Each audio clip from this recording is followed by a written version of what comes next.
সারা বছর জানতাম ভারত বাংলাদেশের বন্ধু রাষ্ট্র এবং পার্শ্ববর্তী রাষ্ট্র, অথচ এই ভারতে যদি কোনো বাংলাদেশি মানুষ ঘুরতে যায় অথবা চিকিৎসা নিতে যায়, ভিসা ছাড়া যাইতে দেয় না। যত ইমার্জেন্সি রোগী হোক, ভিসা ছাড়া যাইতে দেয় না। কারণ ভারতের মানুষের সর্বক্ষেত্রে ব্যবসা দরকার আছে।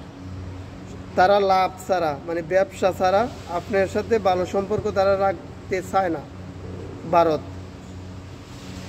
এবং ভারত যে বন্ধু রাষ্ট্র দাবি করে, তারা কেমন বন্ধু রাষ্ট্র?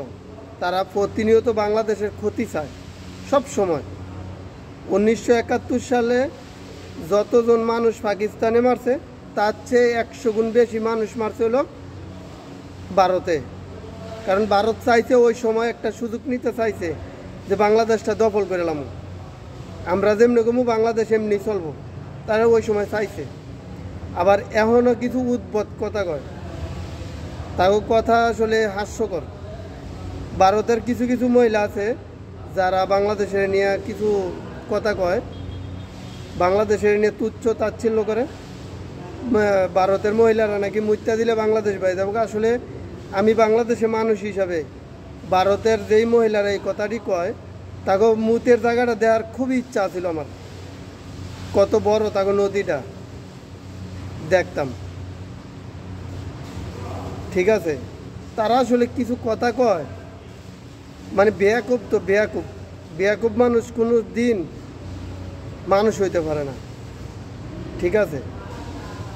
আর ভারতের মানুষ বাংলাদেশের কখনোই বন্ধু হইতে পারে না, এটা আমি বিশ্বাস করি না। তারা শুধু ব্যবসার খাতিলে বাংলাদেশের লগে ভালো সম্পর্ক রাখছে যে সময় আমাদের প্রধানমন্ত্রী ক্ষমতায় আছিল ওই সময়।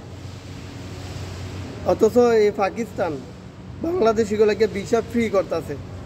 অথচ এই চায়নার বিকল্প আর কোনো কিছু হইতে পারে না বাংলাদেশের জন্য। চায়না বাংলাদেশের, আমি মনে করি, অনেক ভালো একটা বন্ধু বাংলাদেশের জন্য। ইন্ডিয়ার তুলনায় চায়না অনেক ভালো বাংলাদেশের জন্য।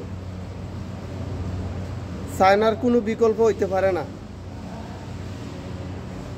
তারপরে পাকিস্তান, চায়না বাংলাদেশের সবচেয়ে ভালো বন্ধু। ইন্ডিয়া আসলে কিছুই না, ইন্ডিয়া শুধু ব্যবসার খাতিলে ভালো আছিল, এছাড়া কিছুই না। তারা কাঁটাতারের বেড়া দেয় সীমানা গেসা।